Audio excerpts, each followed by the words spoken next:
ഉമ്മ ഒന്ന് വേഗം റെഡിയായമ്മ, കല്യാണത്തിന് നേരത്തെ പോണ്ടത്. ഒന്നില്ലേ, നമ്മുടെ കുടുംബക്കാരെ കല്യാണല്ലേ, ഭക്ഷണത്തിന് മാത്രം എത്തിയാ മതിയാ. ഒന്ന് നേരത്തെ എത്തിയ ആൾക്കാരെയൊക്കെ ഒന്ന് കാണണ്ടേ. ഒന്ന് വേഗം റെഡിയാവ്.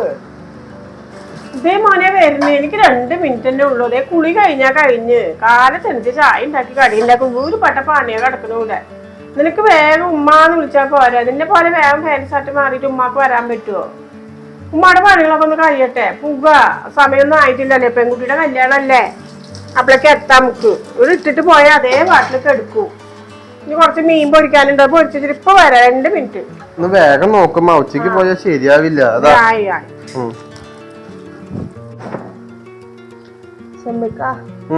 അതെ, നിങ്ങൾ എന്തായാലും കല്യാണത്തിന് പോവല്ലേ, പിന്നെ ഞാനും കൂടി വരട്ടെ. എനിക്ക് അവരൊക്കെ കണ്ട പോലെ ആയില്ലേ, കൊറേ ആയി ഒരു കല്യാണത്തിനൊക്കെ കൂടിയിട്ട്. ഞാനും വരട്ടെ, റെഡി ആവട്ടെ.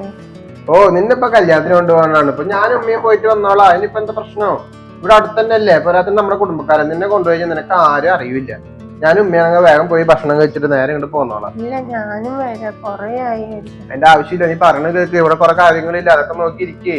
ഞാനും ഉമ്മയും പോയിട്ട് വരാം. ഇപ്പൊ ഉമ്മ ഞാൻ പറഞ്ഞില്ലേ പോവാന്ന്. ഉമ്മ റെഡിയാണ്. കുളി കഴിഞ്ഞ് കഴിഞ്ഞാൽ ഞാനും ഉമ്മയും പോയിട്ട് വേഗം വരാം. ഇനിയിപ്പോ 3 ആളായിട്ട് ബൈക്കിലൊന്നും പോകാൻ പറ്റില്ലല്ലോ, അതുകൊണ്ട് വേണ്ട, അവിടെ ഇരുന്നോ ട്ടാ. അല്ല, അവിടെ എങ്ങോട്ട് വരുന്നതാ നിന്നോട് ചോദിക്കുന്നേ? കല്യാണത്തിന് വരണം അത്രേ. എവിടെ കല്യാണത്തിന്? ഇപ്പൊ നീ വരണ്ടല്ലേ ഇപ്പൊ കല്യാണത്തിന് നിൽക്കേ. കല്യാണത്തിന് വരണ്ട, കുടുംബത്തെ പണികൾ നോക്കിയിട്ട് ഇവിടെ ഇരിക്കും. കല്യാണത്തിന് കുടുംബത്തോടെയല്ലേ കല്യാണത്തിന് പോവുക. മോമ്പുണ്ട് നാമ്പുണ്ട്, പിന്നെ എത്ര ആള് പോണം കുടുംബത്തിന്? അതിന്റെ ആവശ്യമില്ല, ഞാനും ഉമ്മയും പോയിട്ട് സമാധാനത്തിൽ വരാം. എന്തിനാ ഇപ്പൊ കല്യാണത്തിന് പറഞ്ഞിട്ട് ഞാൻ സാരികളൊക്കെ ഇന്നലെ രാത്രി തേച്ച് വെച്ചു. നമുക്ക് പോവാം. ഉമ്മ റെഡിയാവും എത്രയും പെട്ടെന്ന്, പോയിട്ട് വരാം. കല്യാണത്തിന് വല്ല കല്യാണത്തിനൊക്കെ കൂടിയിട്ട് കൊറേ ആയില്ലേ, അതുകൊണ്ടാണ് ഞാൻ നിക്കാനോട് ചോദിച്ചിട്ടുണ്ടായിരുന്നത്. ഉമ്മയ്ക്കും കൂടി പോയിക്കോ, എനിക്ക് കുഴപ്പമൊന്നുമില്ല. അതെ, നീ പറഞ്ഞ പോലെ ഞാൻ തന്നെ കല്യാണത്തിന് പോണത്. നീ വന്നിട്ട് എന്നിട്ട് ഇവിടെ വന്നിട്ട് ബർത്ത്ഡേന്ന് വിളിച്ചിട്ട് നിൽക്കാനാ? ഒരു മനുഷ്യന്മാരായിട്ട് മിണ്ടോ? ആരെങ്കിലും ഒന്ന് മുഖം നോക്കി ചിരിച്ചാ നീ ഒന്ന് മുഖത്ത് നോക്കുവോ? പിന്നെ നിന്നെ കൊണ്ടുപോയാൽ എന്താ കാര്യം? അടക്കം നീ കുടുംബത്തിൽ ഇരുന്നാൽ മതി. കല്യാണത്തിന് വരുന്നത്ര കല്യാണത്തിനെ കൊണ്ടുപോകണം. അതുപോലുള്ള മക്കളെ ഇന്നെ കൊണ്ടുപോകണത് വെറും ചെറിയ കുട്ടീനെ കൊണ്ടുപോകണ പോലെ തന്നെയാ. ഒരു മനുഷ്യന്മാരായിട്ട് ഒരു ഇണക്കല്ല. ഉമ്മ പോയിക്കോ, ഞാനതിനൊന്നും പറഞ്ഞില്ലല്ലോ. പിന്നെ ഫസ്റ്റ് മനുഷ്യന്മാരായിട്ടൊന്ന് മിണ്ടി ചിരിച്ച് കളിച്ചൊന്ന് പെരുമാറ് ഫസ്റ്റ്. അതാണ് വേണ്ടത് പെൺകുട്ടികൾക്ക്. പെൺകുട്ടികൾ എപ്പോഴും ഒരു ചിരിച്ച മുഖം വേണം. എപ്പോഴും ഇങ്ങനെയല്ലേ നിക്കുക. വർത്താനം പറയാൻ നിൽക്കാണ്ട് ഭയങ്കര റെഡിയായി മോനെ. അല്ല, അവള് പറഞ്ഞ മറുപടി പറഞ്ഞതാ. ഉമ്മ ഇപ്പൊ കഴിഞ്ഞു, ഇതെപ്പോ വരാം. ഉമ്മ വേഗം ഒന്ന് കുളിക്ക്, ഞാൻ പുറത്ത് നിക്കാം.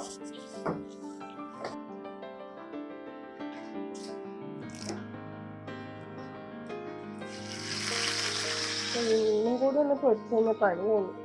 ചോറുമായി, കറിയുമായി.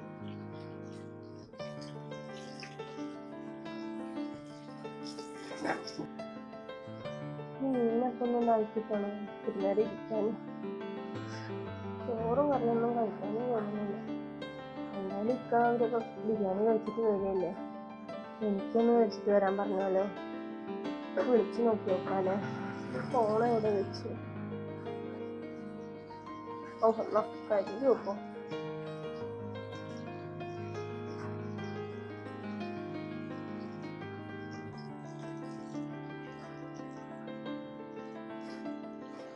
എടുക്കണില്ലല്ലോ. തിരക്കാവുന്നു.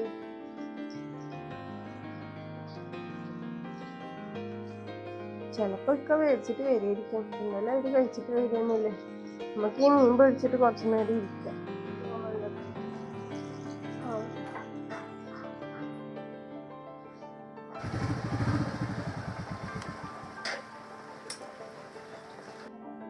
അവര് വന്നു തോന്നുന്നുണ്ട്. വണ്ടീന്റെ സൗണ്ട് കേൾക്കുന്നുണ്ടല്ലോ. എന്തായാലും കല്യാണത്തിന് ശേഷം എന്ത് കല്യാണമല്ലമ്മ, ഗംഭീര കല്യാണം. ഭയങ്കര മഴ. കല്യാണം ഇതൊക്കെ കൊള്ളാവൂലേ? എന്ത് മഴ എന്നാ പറയാ. ഒരു രക്ഷയില്ല, ഫുഡും ഒരു രക്ഷയില്ല. കോഴിയും ബീഫും മട്ടൻ എന്ന് പറഞ്ഞിട്ട് എനിക്ക് വയറ് ഫുള്ളായി. അടിപൊളി കുറച്ച് എല്ലാരും പറയുന്നുണ്ട്. എന്താ മഴ അല്ലേ, ഒക്കെ നനഞ്ഞു. നീ നനഞ്ഞാ? ഞാൻ ചെറുതായിരുന്നു നനഞ്ഞമ്മ, വയറും നിറഞ്ഞിട്ട് സഹിക്കാൻ പറ്റുന്നില്ല. ഭയങ്കര തലവേദന. ഫുഡൊക്കെ അടിപൊളി അല്ലേ? അടിപൊളി ഫുഡ്. എനിക്ക് കട്ടൻ ചായ കുടിച്ചാൽ മതിയായിരുന്നു. ഞാനിത് പറഞ്ഞൊന്നും ഊരിക്കട്ടെ. കിടക്കണം പോലെ തോന്നുക. ആ ശ്രദ്ധിക്ക മഴ കൊണ്ടാ ഓ ചെറുതായിട്ട് മഴ കൊണ്ടുവന്നേ കല്യാണത്തിന്റെ ഉമ്മതാ മാക്സി മാറ്റാൻ പോയിരിക്കണു. വേറൊന്നും മേടിച്ചില്ല? ഇല്ല ഒന്നും വാങ്ങിയില്ല. ഞങ്ങള് കല്യാണത്തിന് ഫുഡ് അടി കഴിഞ്ഞപ്പോ ഭയങ്കര ക്ഷീണമായി. ഉമ്മയൊക്കെ എന്ത് കഴിച്ചിരുന്നു. അവിടെ ആണെങ്കിൽ ഒരു ലോഡ് ഫുഡ്, നെയ്ച്ചോറ്, ബീഫ്, ചിക്കൻ, റോസ്റ്റ്, മട്ടൻ എന്ന് പറഞ്ഞിട്ട് കഴിച്ചെന്നെ മതിയായി. നമുക്ക് എന്റെ വയറ് നോക്കിയേ വലുതായി. ഇല്ല നീ ഭക്ഷണം കഴിച്ചില്ലേ? ഇല്ല ഞാൻ കഴിച്ചിട്ടില്ല, കഴിക്കാൻ പോണില്ല. സമയം നോക്കി 3:30 ആയല്ലോ. ഇനി എപ്പ കഴിക്കാനാ? പോയി കഴിക്ക് ഭക്ഷണോ. ഞാന് നിങ്ങള് വരുമ്പോ എന്തെങ്കിലും മേടിച്ചിട്ട് വരുന്ന വെച്ചിട്ട് പ്രതീക്ഷിച്ചിരുന്നു. നമ്മള് വരുമ്പോ എന്തെങ്കിലും വാങ്ങിട്ട് വരുന്ന? നിന്റെ അടുത്ത് അപ്പഴേ പറഞ്ഞില്ലേ നിനക്ക് കല്യാണത്തിന് വരാനെന്ന് പറഞ്ഞപ്പോ അല്ലെങ്കിൽ വരണ്ടാന്ന് ഞാൻ പറഞ്ഞു. ഉമ്മാനെയും കൂട്ടിട്ട് പോയി. ഇനി വരുമ്പോ എന്തെങ്കിലും വാങ്ങിട്ട് വരുന്ന എന്തിനാ പ്രതീക്ഷിക്കാൻ പോയത്? സമയമായി കഴിഞ്ഞാൽ ഭക്ഷണം കഴിച്ചൂടെ? നമ്മൾ അത്യാവശ്യം ഭക്ഷണം കഴിച്ചിട്ടാ വന്നേ. സമയം കഴിഞ്ഞ പോയി ഭക്ഷണം കഴിക്ക്. ഞങ്ങള് കല്യാണത്തിന് പോയിട്ട് വരുമ്പോ അവിടുന്ന് ഒരു പാത്രത്തിൽ ചോറോട് ചേട്ടാന്ന് പറഞ്ഞിട്ട് കൊണ്ടുവരാൻ പറ്റില്ലല്ലോ. പിന്നെ എന്ത് കല്യാണ വീട്ടിൽ നിന്ന് അല്ല, കല്യാണ വീട്ടിൽ നിന്ന് ഫുഡ് കൊണ്ടുവരുന്നാണോ പ്രതീക്ഷിച്ച്? അല്ല ഞാന് ഇപ്പഴാണ് പണികളൊക്കെ കഴിഞ്ഞു. അപ്പൊ കുറച്ചു നേരം ഇരുന്നിട്ട് പിന്നെ കഴിക്കാല്ലോ. ഉമ്മ ഇവിടെ ഒരാള് നോക്ക്, കല്യാണ വീട്ടിൽ നിന്ന് ഫുഡ് കൊണ്ടുവരുന്നു പ്രതീക്ഷിച്ചിട്ടിരുന്നത്രേ. ഞാൻ അങ്ങനെയൊന്നും വിചാരിച്ചിട്ടില്ല. എന്താ മോനെ വിളിച്ച്?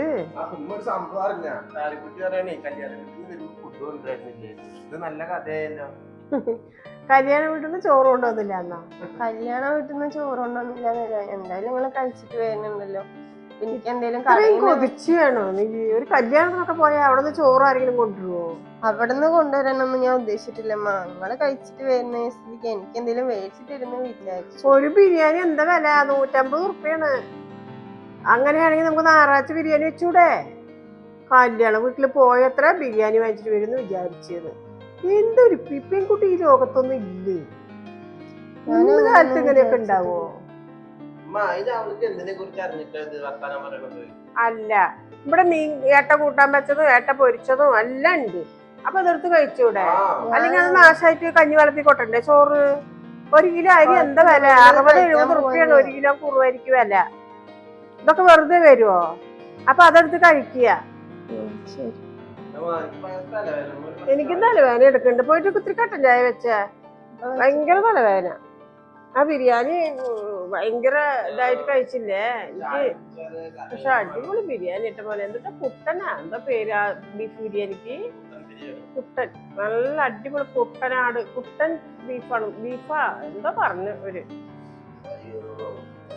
അല്ല നീ മറ്റാളെ കണ്ട? നീ എന്താ തടിച്ചിട്ട് ഇപ്പൊ ഗൾഫിന്ന് വന്നിട്ട്?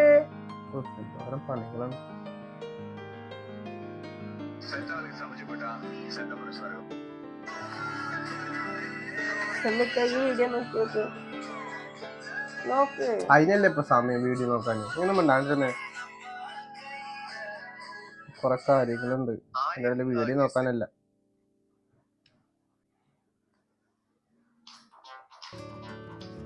ഫോൺ അടിക്കുന്നു.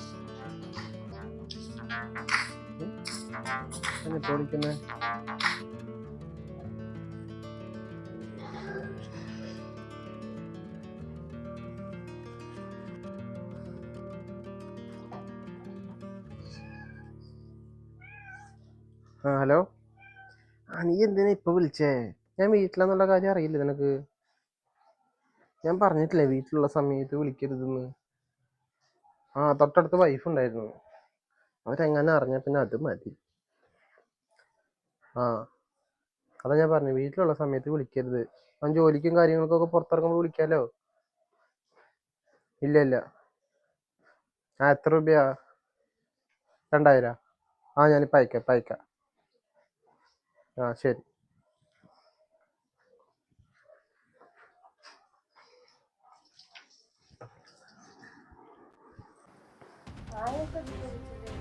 അത് കമ്പനിത്തെ ഒരു സ്റ്റാഫ് വിളിച്ചത് ഒരു കാര്യം ചോദിക്കാൻ വേണ്ടിട്ടേ. ഇവിടെ നിന്ന് സംസാരിച്ച് പുറത്തുനിന്ന് സംസാരിച്ച് നിനക്കെന്താ? നീ എന്തോ വലിയ പോലീസ് പോലെ ഇങ്ങനെ ക്വസ്റ്റ്യൻ ചോദിക്കുന്നുണ്ടല്ലോ. അത് കമ്പനി പ്രശ്നം അവിടുത്തെ കാര്യമായതുകൊണ്ടാണ് പുറത്ത് പോയി സംസാരിച്ചത്. അല്ലാണ്ട് എന്തോ ഒരു ഡൗട്ടുള്ള പോലെ ഇങ്ങനെ ചോദിച്ചുകൊണ്ടേയിരിക്കുന്നത്. അതേ സാലിക്കുട്ടിയുടെ കാര്യം എന്തുണ്ടോ അത് നോക്കിയിട്ട് ഇരിക്കേ. ഒരു ജോലി കാര്യങ്ങളൊക്കെ ആകുമ്പോഴേ 100 കോളുകളും അങ്ങനെ ഇങ്ങനെയൊക്കെ വരും. അപ്പൊ അതൊക്കെ ചെയ്യണം. ഒരു ഫോണ് വരുമ്പോഴേക്കും എന്തൊക്കെ അറിയണം. അമ്മ ഇതാ വരുന്നു.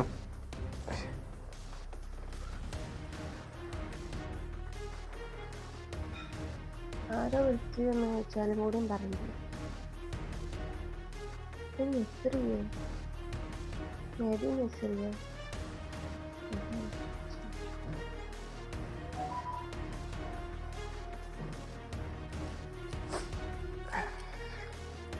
ആരാ ശ്രദ്ധിക്ക നെസറിയ? അങ്ങനെ പേര് കിട്ടി? അല്ല, അതിലൊരു കോള് വന്നിട്ടുണ്ടായിരുന്നു. അത് ഞാൻ പറഞ്ഞില്ലേ കമ്പനിത്തെ സ്റ്റാഫാന്ന്. അതിന് പെണ്ണുങ്ങളെ വിളിക്കുമ്പോ എന്തിനാ പുറത്തേക്ക് സംസാരിക്കണം? നീ നിനക്ക് എന്തൊക്കെ അറിയണം? എന്നിട്ട് ഞാൻ പറഞ്ഞിട്ടില്ല നിന്റെ കാര്യം നോക്കിയിരിക്കുന്നത്. എന്റെ അവിടെ നിന്ന് നസ്രിയെ കുസ്രിയെ ആരായിട്ട് വിളിക്കും, അതൊന്നും നീ അറിയേണ്ട ആവശ്യമില്ല. മനസ്സിലായില്ല? നിന്റെ കാര്യം എന്തുണ്ട് അത് നോക്കിയിട്ട് മിണ്ടാണ്ട് കുടുംബത്ത് എന്തൊക്കെ പണി ഉണ്ടാവും നോക്കിയിട്ട് ഇരിക്കും. മനുഷ്യന് 100 കോണ്ടാക്ട് ഉണ്ടാവും പുറത്ത്, അതൊക്കെ പലരും വിളിക്കും ഫോണില്. അത് പറഞ്ഞിട്ട് അവരാരാണ് ഇവരാരാണെന്ന് എന്തിനും ഇങ്ങനെ ചോദിച്ചോണ്ടിരിക്കണത്? ദേഷ്യം പിടിപ്പിക്കല്ലേട്ടാ. അവരൊന്ന് കൊറേ വട്ടം വിളിച്ചിരിക്കണം, അത് ആരാന്നല്ലേ ചോദിച്ചു. ആരാന്ന് ചോദിക്കേണ്ട ആവശ്യമില്ല. CBI ആണല്ലോ ഒക്കെ കണ്ടുപിടിക്കാനായിട്ട്, ആരാന്നറിയണം. എന്താ അവൻ കിടന്ന് നല്ല വിളിക്കണേ? ഒന്നുമില്ല, അവരെ ഫോണിലേക്ക് ഏതോ നസ്രിയെന്ന് എന്നിട്ട് പേരുള്ളൊരു പെണ്ണ് വിളിച്ചിട്ടുണ്ടായിരുന്നു. നസ്രിയ? അത് അവന്റെ കൂട്ടുകാരത്തി ആരെങ്കിലും ആവും. എപ്പോഴും അവര് വിളിക്കുമ്പോ കൂട്ടുകാരികള് ദിവസം വിളിച്ചോണ്ടിരിക്കുന്നു. നേരോ അത് ചോദിച്ചതിന് ചീത്ത പറയ. അവന്റെ കൂട്ടുകാരികളും കൂട്ടുകാരന്മാരൊക്കെ വിളിക്കും, സംസാരിക്കും. അതെന്തിനാ നീ ചെന്നിട്ട് അത് ആരാ അവരാന്നൊക്കെ ചോദിക്കുമ്പോഴല്ലേ അവനക്ക് ദേഷ്യം വരുന്നേ? അത് അവന്റെ ഫ്രണ്ടുകളല്ലേ. അധികാരം പോലും എനിക്കില്ല അമ്മ. എന്താ നിങ്ങളൊക്കെ ഇങ്ങനെ? ഞാനൊരു പെണ്ണന്നെയല്ലേ, അവരൊപ്പം ജീവിക്കാൻ തന്നെയല്ലേ എന്റെ ഉമ്മയും പിന്നെ കല്യാണം കഴിച്ചു കൊടുത്തിരിക്കുന്നത്. അത് നിങ്ങളൊന്ന് ചോദിച്ച് മനസ്സിലാക്കിക്കൂടെ? ഞാനും പറയണം വെച്ചിട്ട്. അതെ, നീ വിചാരിക്കുന്നത് വേറെ രീതിയില്, അവൻ വിചാരിക്കുന്നത് വേറെ രീതിയില്. അവനൊന്നും നിന്നെ വിട്ടിട്ട് വേറെ നസറിയാടെയും കുസറുകാടികളൊക്കെ പോകുകയാണെങ്കിൽ പിന്നെ നിന്നെ കല്യാണം കഴിച്ചുകൊണ്ടിരില്ലല്ലോ. വേണ്ടാന്ന് പറഞ്ഞിട്ടുണ്ടാവില്ല. അവനക്ക് ഇഷ്ടപ്പെട്ടിട്ടല്ലേ മതി എന്ന് പറഞ്ഞ് നിന്നെ കല്യാണം കഴിച്ചുകൊണ്ടെന്ന്. അവന്റെ ക്ലാസ്മേറ്റുകൾ അവനെ വിളിച്ചിട്ട് സംസാരിക്കണം. അതിനെന്താ സംശയിക്കാം മോളെ? സംശയരോഗം വന്നിട്ടുണ്ടല്ലോ, ആ സംശയരോഗം പിന്നെ കൊണ്ട് നിർത്തുന്നത് എവിടെയാണെന്നറിയോ? ഒരിക്കലും പെൺകുട്ടികൾക്ക് സംശയരോഗം ആയതുകൊണ്ടല്ലേ എന്തിനും ചോദിക്കുമ്പോ ഈ ചാടി കയറി വർത്താനം പറയുന്നത് എന്തിനാ? ഒരു കാര്യം ചോദിക്കുമ്പോ അതിനനുസരിച്ചിട്ട് മറുപടി പറഞ്ഞാ പോരെ. ഉമ്മ എനിക്കത് ആരാന്ന് ചോദിച്ചോട്ടെ, അല്ലെങ്കിൽ ഞാൻ വിടൂല. അത് എപ്പോഴും ആ ഫോണ് വന്നോണ്ട് തന്നെ ഇരിക്കുന്നത്. ഒരു വട്ടം 2 വട്ടം വരികയാണെങ്കിൽ കുഴപ്പമില്ല. ഇന്ന് ഓഫീസിലുണ്ട് ഇവര് എന്തിനെ കുറിച്ചിട്ട് ജോലി സ്ഥലത്ത് പണിയെടുക്കുന്നത്. അവന്റെ ക്ലാസ്സിൽ പഠിച്ച കുട്ടികളാവും. സാരിക്കുട്ടി, നീ അതിനെ പിടിച്ച് തൂങ്ങല്ലേ? എന്താ നീ എങ്ങനെയൊന്നും ഉണ്ടായിരുന്നില്ലല്ലോ, ഇപ്പൊ എന്തെങ്ങനെ പുതിയൊരു ഇതും കൊണ്ട് എനിക്ക് അങ്ങനെയൊക്കെ തോന്നുന്നതായിരുന്നല്ലേ ഇങ്ങനെ പറയുന്നത്. ഇല്ലാണ്ട് ഇപ്പൊ ഞാൻ ഉമ്മാന്റെ അടുത്ത് എന്തെങ്കിലും ഇങ്ങനെ വന്നത് പറയലുണ്ടാ? ഇക്ക് അതിനനുസരിച്ചിട്ട് എന്റെ മുന്നിൽ വെച്ചിട്ട് കാണിക്കണോണ്ടല്ലേ. ഒരു സ്നേഹം പറയുന്ന സാധനം എന്റെ മേത്തില്ല, പിന്നെ എങ്ങനെയാ ഉണ്ടാവുക എനിക്ക് സന്തോഷവും? സ്നേഹം നിന്റെ മേലത്തേക്ക് ഇല്ല അല്ലേ? എന്താ നീ ഇങ്ങനെ പറയാൻ? നിന്നെ മനസാക്ഷി ഉണ്ട്? നിനക്ക് മനസാക്ഷി തൊട്ട് നീ പറയും എന്റെ മോനക്ക് നിന്നോട് സ്നേഹമില്ലാന്ന്? അവനെ പെണ്ണ് കണ്ട് വന്നതും പറഞ്ഞു ഉമ്മ എനിക്ക് ആ പെൺകുട്ടി ഇഷ്ടമായി, അത് മതിന്ന്. നീ പറഞ്ഞ പോലെ ഏതോ നസ്രിയ ഉണ്ടെങ്കിലേ ആ നസ്രിയാനെ മതി ഉമ്മ, എനിക്കിത് വേണ്ടാന്ന് പറഞ്ഞിട്ടുണ്ടാവും. അങ്ങനെ പറയാത്ത കുട്ടിയാണ് ഇപ്പൊ നസ്രിയ വിളിക്കണല്ലേ. അത് അവന്റെ ക്ലാസ്മേറ്റുകൾ, അവർക്ക് ആദ്യമേ നല്ലോണം ഫ്രണ്ടുകളുണ്ട്. അവരൊക്കെ ആവോ? അതിലൊന്നും നീ സംശയിക്കല്ലേ മോളെ. സംശയിച്ച കുടുംബം തറവാടാകൂട്ടാ. അവ ആൺകുട്ടിയാണ്, നീ പെൺകുട്ടിയാണ്. നീ ആലോചിച്ചോ? നീ കുടുംബത്തെ ഓരോ പ്രശ്നങ്ങൾ ഉണ്ടാക്കാൻ നിൽക്കരുതിട്ടാ. സൗണ്ട് അങ്ങോട്ട് കേൾക്കുന്നുണ്ടല്ലോ, എന്താ ഇവിടെ ചർച്ച? ഒന്നുമില്ല, വല്ലാണ്ട് സൗണ്ട് കേൾക്കുന്നുണ്ടല്ലോ. അത് അവൾ ഞാനുള്ളതാണ് മോനെ, നീ മിണ്ടാണ്ടിരിക്കുന്നു. ഇല്ല, ഞാൻ ശ്രദ്ധിക്കുന്നുണ്ട്. റൂമിൽ വെച്ച് തുടങ്ങിയത് ഒരുമാതിരി സംശയത്തിന്റെ സംസാരിച്ചേ. ഓ, അതാണ് സംഭവം അല്ലെ? എനിക്ക് മനസ്സിലായി. ഇവിടെ വന്ന് ഉമ്മാന്റെ അടുത്ത് കൊളുത്തി തന്നെ കണ്ടപ്പോ എനിക്ക് മനസ്സിലായി നസ്രീന്റെ കാര്യം. നീ ഏത് നസ്രിയായിട്ടാണ്? ഉമ്മാക്ക് എന്താ ഓഫീസിലത്തെ ഒരു പെണ്ണ് വിളിച്ചതാണ്. അത് വിളിച്ചപ്പോ സാരി കേൾക്കണ്ടെന്ന് ഞാൻ പേഴ്സണൽ കാര്യമായതുകൊണ്ട് പുറത്ത് പോയി സംസാരിച്ചതാണ്. അപ്പോഴേക്കും വന്ന് ഫോൺ വെച്ച് തിരിച്ചു വരുമ്പോഴേക്കും ആരാണ് നസ്രിയ? എന്റെ ഫോൺ എടുത്ത് നോക്കി തോന്നുന്നുണ്ട്, അതാണ് ആ പേര് മനസ്സിലായത്. പിന്നെ ഫോൺ നോക്കാണ്ട് എങ്ങനെയാണ് ആ സേവായി നമുക്ക് കിടക്കുന്ന നമ്പർ നസ്രിയാണോ കുസ്രിയാണെന്ന് മനസ്സിലാവുക? അപ്പോഴേ എനിക്ക് മനസ്സിലായത് ഓരോ സംശയത്തിന്റെ പേരിൽ ഇങ്ങനെ ചോദിക്കുമ്പോ മനുഷ്യന് പ്രാന്ത് പിടിക്കുന്നുണ്ടാ. ഓഫീസ് കാര്യങ്ങൾ വീട്ടിൽ ഞാൻ പറഞ്ഞിട്ടുണ്ട്, വീട്ടിലെത്തിക്കഴിഞ്ഞാൽ വിളിക്കണ്ടെന്ന്. ആ വിളിക്കണ കാരണമാണ് ഇവര് ഓരോരുത്തരുടെ സംശയത്തിന്റെ പേര് നസ്രിയാണോ കുസ്രിയാണോ എന്ന് പറഞ്ഞിട്ട് എന്റെ അടുത്ത് ചോദിക്കണം. ആരാണ് നസ്രിയാന്ന് എന്റെ അടുത്ത് ചോദിക്കുകയാണ്. ഇതെന്തോ ഒരുമാതിരി സംശയത്തിൽ ചോദിക്കണം. വന്നിട്ട് അത് ആരാണ് ചോദിച്ചാട്ടെന്ന് പറഞ്ഞിട്ട് പോന്നിട്ട് ചോദിച്ചാണ്. ഞാൻ പറഞ്ഞു എന്റെ മോനെ പറ്റി. ഓ, നീ അത് എന്റെ ഉമ്മാന്റെ അടുത്ത് പറയണ അവസ്ഥ വരെ എത്തിയില്ലേ? നിനക്ക് എത്ര ധൈര്യം ഉണ്ടോ എന്റെ ഉമ്മാർക്ക് ഒന്ന് പറയണമെന്നുണ്ടെങ്കിൽ? ഞാൻ നിങ്ങളൊപ്പം തന്നെ ജീവിക്കണം. അപ്പൊ എനിക്ക് കൊറേ കാര്യങ്ങൾ മനസ്സിലാക്കാനുള്ളതല്ലേ. അത് ഞാനൊരു കാര്യം പറയാം, ഈ സംശയം വെച്ചിട്ടേ ഞാനൊരു കാര്യം പറഞ്ഞിട്ട് ഈ സംശയം വെച്ചിട്ട് എന്റെ ഒപ്പം ജീവിക്കണം എന്ന് എനിക്ക് ഒരു നിർബന്ധം ഇല്ലട്ടാ. പറ്റിയില്ലെങ്കിൽ കുടുംബത്തിൽ പോയിക്കോ, മനസ്സിലായില്ലേ? ഇതെല്ലാം മനസ്സിലാക്കി എന്റെ ഉമ്മാന്റെ അടുത്താണ് വന്ന് പറയണത് അല്ലേ ഈ കാര്യങ്ങളൊക്കെ. എന്റെ ഉമ്മ എന്താ വിശ്വസിച്ച് നിന്റെ ഒപ്പം നിൽക്കുന്നാണോ വിചാരം? സാരല്ല വിട്. അപ്പൊ ഏത് ഭാര്യമാർക്കും തോന്നുന്നത് തന്നെ അവൾക്കും തോന്നിയിട്ടുള്ളൂ. ശരി, പ്രശ്നം അങ്ങനെ തോന്നാൻ പാടുവമ്മ. എന്ത് വർത്താനം പറയണത്? ഒരു സ്റ്റാഫ് വിളിച്ചു എന്ന് പറഞ്ഞിട്ട് ആരാണ് നസ്രിയ, എപ്പ എന്തിനാണ് വിളിച്ചത്, മാർത്തിന് എന്തൊക്കെ പറഞ്ഞു തന്നിട്ടുണ്ടാവും. അവനെ പറ്റിട്ട് നീ അങ്ങനെ സംശയിക്കരുത് കേട്ടാ. എന്റെ മോൻ അങ്ങനെയുള്ള മോനല്ല. എന്റെ മക്കളെ ഞാൻ അങ്ങനെ വളർത്തിയിട്ടും ഇല്ല. ഉമ്മൊന്നും മിണ്ടാണ്ടിരുന്നു. ഉമ്മക്ക് അറിയില്ലല്ലോ എന്റെ ജീവിതത്തിൽ എന്തൊക്കെയാ സംഭവിക്കുന്നത്. സെബിക്ക് എന്തൊക്കെ ഒന്നാണ് ആ റൂമിൽ വന്നിട്ട് കാണിക്കണെന്ന് അറിയോ? ഉമ്മക്ക് അറിയില്ലല്ലോ ആ മൊബൈലിൽ എന്തോരം മെസ്സേജ് വരുന്നുണ്ട്, ഫോൺ വരുന്നുണ്ട്, ആര് വിളിക്കണമെന്ന് ആര് കണ്ട്. ഇതൊക്കെ സഹിച്ചിട്ട് ഞാൻ ഈ കുടുംബത്തിൽ മിണ്ടാണ്ടിരിക്കണം. അതല്ലേ ഇപ്പൊ നിങ്ങള് പറഞ്ഞു വരുന്നത്? പിന്നെ പോയ ഏത് നേരത്തെ വരുന്നെന്ന് ചോദിച്ചു നോക്കാം. എനിക്ക് ദേഷ്യം പിടിക്കുന്നുണ്ട്, അത് വല്ലാണ്ട് അതിര് വിടുന്നുണ്ട്. എനിക്ക് ദേഷ്യം പിടിച്ചാണല്ലോ. സെബിക്കൊന്നും മിണ്ടാണ്ടിരിക്കും. ഞാൻ സഹിച്ചിരിക്കണേലേക്ക് കൊറേ കാലമായിട്ടാ. വെറുതെ എന്നെ ഓരോന്ന് പറയിപ്പിക്കാൻ നിൽക്കരുത്. ഞാൻ പറയുന്നത് അതെ വർത്താനം പറയുമ്പോ സൂക്ഷിച്ച് വർത്താനം നമ്മളെ കുടുംബത്തിൽ പെൺകുട്ടികളെ തക്കായി നേടി തല്ലി. പിന്നെ ഒരു പരിധിയില്ല. അത് എന്തിട്ട് വർത്താനം പറയണത്? ഇങ്ങനെയൊന്നും പറയാത്ത ആളല്ലേ. വല്ല പിന്നെ ക്ഷമിക്കുന്നതിന് പരിധിയില്ല മനുഷ്യന്.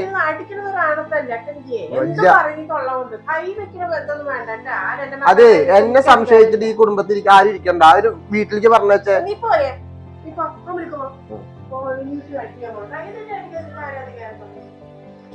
മോള് വീട്ടിലുണ്ടാകണോ? മര്യാദ അങ്ങനെ പുറത്തേക്ക് അങ്ങനെ പോയിട്ടുണ്ടോ? അതുകൊണ്ടോ വിളിച്ചു പറഞ്ഞില്ല ഞാൻ. ആരും കാണാനല്ലോ പുറത്തില്. പിന്നെ എന്തിട്ട് വർത്താനം പറയണത്? വലിയ വർത്താനം പറയുമ്പോ പിന്നെ ഇതൊക്കെ കേട്ട് നിൽക്കാൻ ഞാൻ എന്തത്? അതെന്റെ രണ്ടര കൊടുത്തത്. അതെ, കിട്ടണതിന്റെ ആവശ്യമുണ്ട്. അല്ല പിന്നെ എത്ര വെച്ചിട്ടാ മനുഷ്യൻ സഹിക്കുക? ഇതാരും ഈ സമയത്ത് ഇങ്ങോട്ട് വരാൻ കണ്ട സമയം എന്തൊരു കഷ്ടമാണ്. ആ കോളിംഗ് ബില്ല് ആരാ അടിക്കണേ? ഒന്ന് പോയി നോക്കണം മോനെ. അത് ഉമ്മ വേണമെങ്കിൽ പോയി നോക്കിയേ. ഒന്ന് നോക്ക്. അതാ സാലിന്റെ ഉപ്പയാണ്. ഉമ്മ പോയെന്ന് തുറന്നു കൊടുത്തേ. എനിക്ക് വേറെ പണിയൊന്നുമില്ല. സാലിയുടെ ഉപ്പയാ?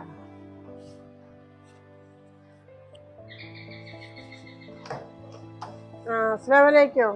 വലൈക്കും സലാം. മോളോ? മോളത് എവിടെ ഉണ്ട്? മോൾക്ക് കുറച്ച് സാധനം വാങ്ങിണ്ട്. അതെ. ഓ, ഇതൊക്കെ ഇപ്പൊ കൊണ്ടുവരുന്ന കുഴപ്പമില്ല. മോളെ കാണാൻ വരുമ്പോ വെറുതെ ഒരു ടൈം വീശി വരാൻ പറ്റില്ലല്ലോ. പിന്നെ പുറത്ത് തിന്നാൻ പറ്റും. എന്തൊക്കെയുണ്ട് വിശേഷങ്ങളൊക്കെ? നല്ല വിശേഷം. മോളെ അവിടെ പോയി ഇപ്പോ? മോളവിടെ ഉണ്ട്. ഇതൊക്കെ എടുക്കാവും. ഞാൻ വിളിക്കായിരിക്കും. മോളെ സാലിക്കുട്ടിയെ, ഇതാ ഉപ്പ വന്നിക്കണു. അതെ മോളെ, ഇതേ നിന്റെ ഉപ്പ വന്നിരിക്കണു. ആ വന്നിരിക്കുന്നു. പെട്ടെന്ന് വന്നാണ്. അപ്പൊ എന്തൊക്കെ ഫ്രൂട്ട്സ് ഒക്കെ വാങ്ങിട്ട് വന്നിട്ട് മുഖമൊക്കെ നന്നായി തുടക്കി. കരഞ്ഞിട്ട് മുഖമൊക്കെ നോക്കിയേ. ആളെന്താ വിചാരിക്കുക? ആ മുഖമൊക്കെ തുടക്കി.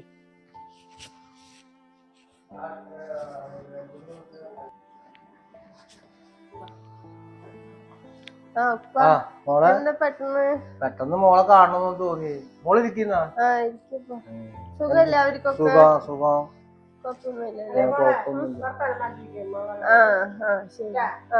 മരിയ കൊണ്ട് പോയി മോള്? ഇക്കണ്ട് ഒരു ബാത്റൂമില് എങ്ങാണ്ടാക്കുന്നുണ്ട്. പിന്നെന്താ സുഖം. മോള് ഒരു കണ്ണൊക്കെ കലങ്ങിണ്ടല്ലോ.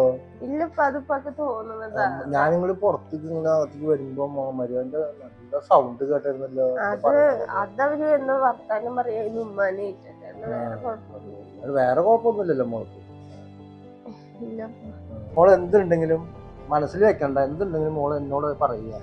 അപ്പോഴല്ലേ ഉപ്പാക്ക് അറിയുള്ളൂ. എനിക്ക് ഇവിടെ ഇരിക്കാനൊന്നും തോന്നുന്നില്ല. ഏത് നേരം എനിക്ക് സംശയരോഗം എന്ന് പറഞ്ഞിട്ടാണ് അവര് പ്രശ്നമുണ്ട്. ഇതൊക്കെ ഞാൻ എങ്ങനെയോ വീട്ടുകാരെ വിളിച്ച് പറയാന്ന് ആലോചിച്ചിട്ട് ഞാൻ പിന്നെ ഒന്നും ഉണ്ടാക്കിയത്. ഇവിടെ ചെയ്യണത് ഇവര് കാണിക്കണമെന്നോ ശരിയല്ലോ ഉപ്പ. എനിക്കൊരു എന്റെ മേലത്തൊരു സ്നേഹമില്ല. അത് ഉമ്മാക്കായാലും ഇല്ല, ഇക്കാക്കായാലും ഇല്ല. അവർക്ക് അവരുടെ കാര്യങ്ങൾ വലുത്. നമ്മളൊരു അടിമ പോലെയൊന്നും ഇവിടെ ജീവിച്ചു പോണത്. ഇങ്ങനെയൊക്കെയാണെങ്കിൽ എങ്ങനെയപ്പാ? പിന്നെ ഇപ്പൊ വരുന്നതിന് തൊട്ട് മുമ്പ് വരെ ഇവിടെ ഒരു യുദ്ധം കഴിച്ച പോലെയായിരുന്നു. ഇക്ക പിടിച്ചിട്ട് എന്നെ തല്ലുകയും ചെയ്തു. അതൊക്കെ പറഞ്ഞുകൊണ്ടിരിക്കുന്ന നേരത്താണ് ഉപ്പ വന്നെന്ന് പറഞ്ഞിട്ട്. അത് വേറെ. ഞാനിപ്പോ എല്ലാം പറയുകയാണെങ്കിൽ എനിക്ക് പറ്റണില്ലപ്പ. ഞാൻ എന്താ ചെയ്യേണ്ടതെന്ന് പോലും എനിക്കറിയുന്നില്ല.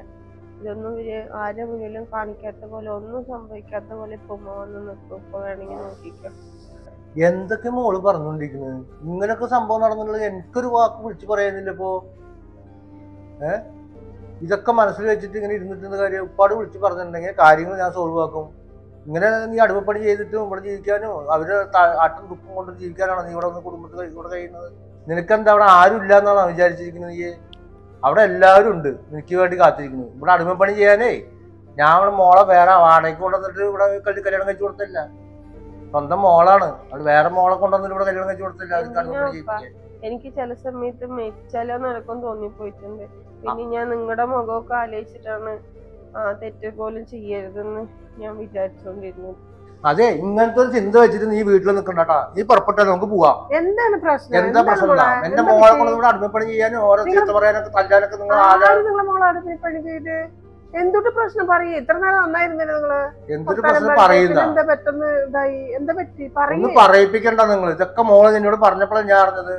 എന്തിട്ട് മോളെ നീ വന്നത്? ഇത് ഉപ്പാന്റെ അടുത്ത് പറഞ്ഞു കൊടുത്ത് നിനക്ക് പറഞ്ഞു കൊടുക്കാൻ മാത്രം എന്തിട്ടുള്ള ഇവിടെ? മോള് പുറപ്പെട്ടെ നമുക്ക് പോവാം. അമ്മേന്റെ അടുത്ത് ചോദിക്കുന്നത് ഇപ്പൊ ഇത്ര നേരം എന്തൊക്കെ ഇവിടെ കഴിഞ്ഞിട്ടുണ്ട്? അത് ഞാൻ അതെ, അവരറിയാൻ വേണ്ടേ? അതൊരു ഭാര്യയും ഭർത്താവായിട്ടുള്ള ചെറിയൊരു പ്രശ്നമാണ്. ഒന്നും നിങ്ങൾ പറയണ്ട. അവര് ഭാര്യയും ഭർത്താവ് ഇന്ന് തല്ലൂട് നാളെ ചേരും. ഞാനും ഇടപെടാൻ പാടില്ല. മോളെ നോക്കാൻ അവിടെ ഉമ്മയും പെങ്ങന്മാരും എല്ലാവരും അവിടെ ഉണ്ട്. വേറെ ആൾക്കാരൊക്കെ ഉണ്ട്, ബന്ധുക്കാര്. നിങ്ങൾ കഷ്ടപ്പെടണ്ട, നോക്കി നിങ്ങൾ ബുദ്ധിമുട്ടുണ്ട. ഞങ്ങളെ നോക്കണം. അവളെ കല്യാണം കഴിച്ചു കൊടുത്ത വീട്ടിലല്ല. കല്യാണം കഴിച്ചു കൊടുത്ത് വീട്ടിൽ അടിമപ്പടി ചെയ്യാനോ നിങ്ങൾ അടിക്കാനൊക്കെ നിങ്ങൾ ആരാണ്? എന്റെ മോളുടെ മുഖം കണ്ടില്ലേ നിങ്ങള്? ഇതിനാണോ നിങ്ങൾ കല്യാണം കഴിച്ചു തന്നത്? അടിച്ച് കോലം കെടുത്താൻ വേണ്ടിട്ട്? എന്താ ഇവിടെ ബഹളം? മരുമകനോടെ കുറച്ച് മര്യാദയൊക്കെ ഉള്ളതാ, ഇങ്ങനെ ചെയ്യരുത്. അതെ, നിങ്ങളുടെ മോൾക്ക് ഒന്നും കിട്ടണ്ടതാ. വല്ലാത്ത സംശയമാണ് എന്റെ മേലെ. ഞാൻ ഉമ്മാന്റെ അടുത്ത് പറഞ്ഞിട്ടുണ്ട്, ഇത് വല്ലാണ്ട് ഓവറായി കഴിഞ്ഞ് കഴിഞ്ഞാൽ ഇവിടെ നിർത്തണ്ട, വീട്ടിലേക്ക് പറഞ്ഞോന്ന്. ഉപ്പാനോടും കൂടിയാ പറയണത്. വല്ലാണ്ട് കൂടുതലാണ്. അത് പറഞ്ഞിട്ട് ഒരു പെൺകുട്ടിനെ നിങ്ങൾ തല്ല് കണ്ടത്? ദേഷ്യം വന്നാൽ ചിലപ്പോ തല്ലിന്നൊക്കെ വരും. എന്റെ മോള് മരിച്ചു എന്ന് കേൾക്കണോടെ നല്ലതേ വീട്ടിൽ വന്ന് ഡൈവേഴ്സ് ആയിട്ട് ഇരിക്കുന്നതാണ്. മനസ്സിലായില്ലേ? എന്റെ മോളെ എന്നാലും ഞാൻ വിട്ടുതരില്ല. മോളെ ഒന്ന് പുറപ്പെട്ടെ, നമുക്ക് പോവാ. ഇനി ഇവരായിട്ടുള്ള ജീവിതേ മതി. ഇനി വീട്ടിൽ പോയി നമുക്ക് തീരുമാനിക്കാം. എന്ന് വെച്ചാൽ പുറപ്പെടും, പോവാ. ഉമ്മ ഒന്നും മിണ്ടാണ്ടിരുന്നേ. പോണവരൊക്കെ പോട്ടെ. എന്തത് അവര് പോണെന്നുകൊണ്ട് നമ്മളെന്താ പേടിക്കണ? പിന്നെ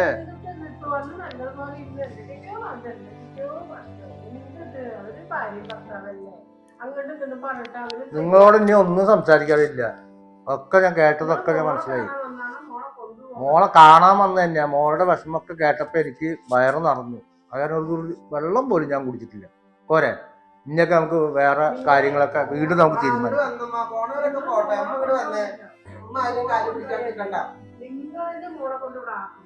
അത് നമുക്ക് കാണാം. നമുക്ക്